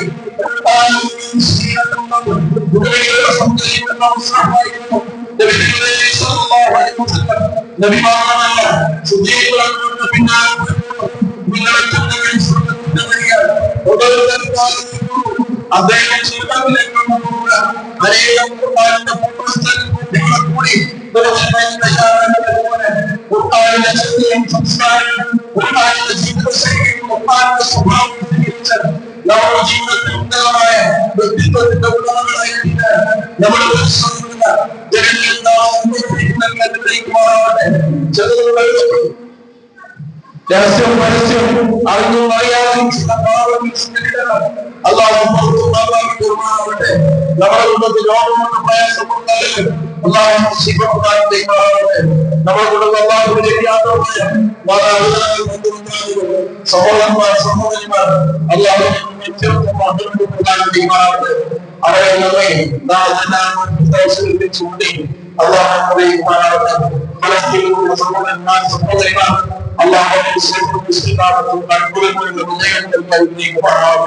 ജീവിക്കുന്ന കാലങ്ങളിലും മത്സരത്തിലും പഠിത്തത്തിലും അള്ളാഹുവിന്റെ സംരക്ഷണത്തിൽ ജീവിക്കാനുള്ള വാക്കുകൾ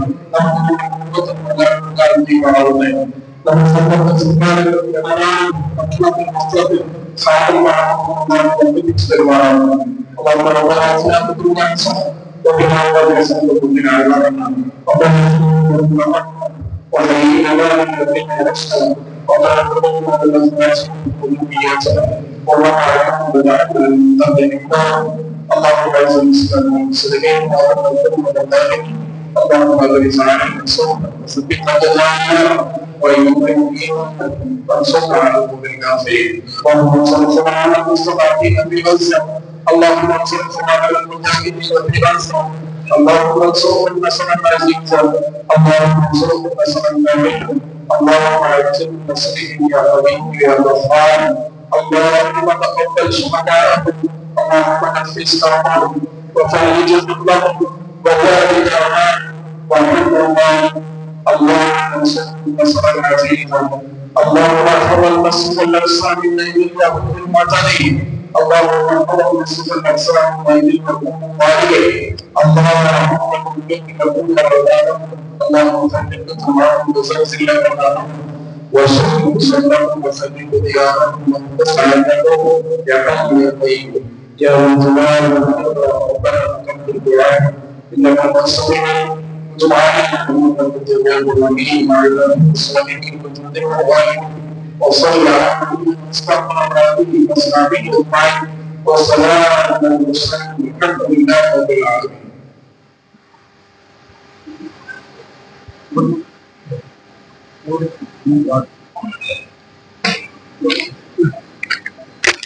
സഹോദരന്മാരെ, സഹോദരികളെ, ഒരല്പ സമയം കൂടി